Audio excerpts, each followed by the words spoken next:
Bob, you're out. And Bob, you're in.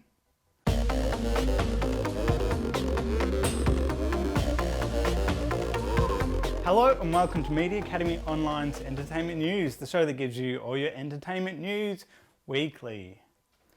Yes, I've finished my exercise, so you can stop. So it was asking me if I'd finished my workout, and so I had to tell it, and I have, because clearly I'm not exercising. Breaking news! Well, it's not really breaking news, you've probably heard it already, but let's pretend that this video came out a few days ago, just so it looks like I'm on top of the news, even though this is only weekly. We're only really touching on one bit of news today because it's a biggie. It's a big one. It's huge. The CEO of Disney, Bob Iger, has just stepped down from his role, and his successor, another Bob Chapek or Chapek. I'm sure at some stage we'll all figure out how to pronounce it, but at the moment let's just say it's Chapek and move on. He's come in.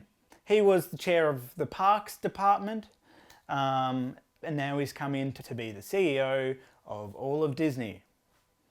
So let's discuss what this means, Bob Iger's role in sort of revitalizing Disney.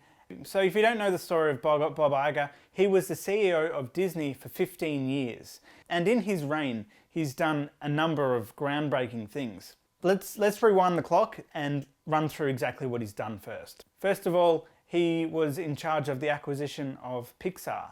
So back before Pixar was part of Disney, Pixar had a deal with Disney, kind of was falling apart.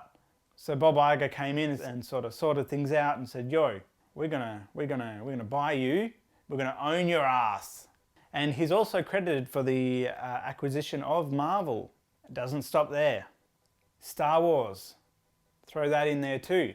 Doesn't stop there. The acquisition of Fox. And his last achievement was Disney Plus. All this was during the reign of this one man, Bob Iger, as CEO.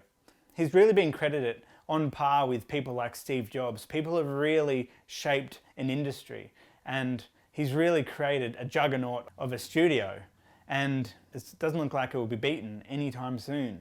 But it's not all doom and gloom, because Bob Iger is still going to be chairman of the board for another few years yet. And this wasn't too much of a surprise. I mean, it was a surprise because they just said, hey, by the time you're finding out about this, it's already happened, and I am no longer CEO. But we all saw it coming because Bob Iger has been talking about it for a very long time, that he was, once he achieved his two main goals, which was Disney Plus and Fox, he then would move on. And he's completed those two things in the last part of last year. And now he says, yep, I've done my job.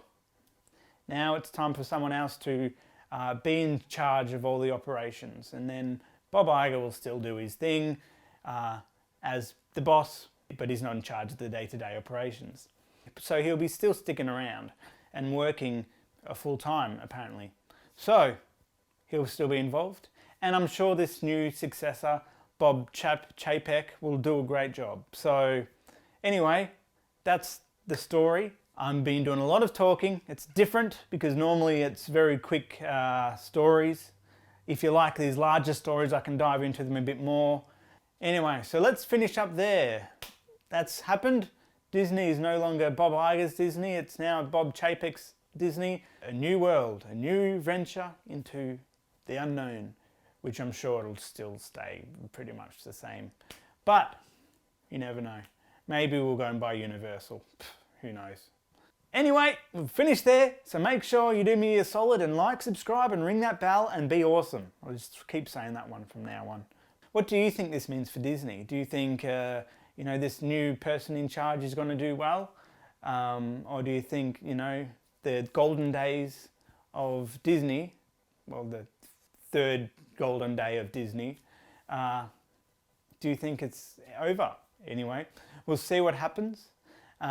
Until next time, I'll see you later.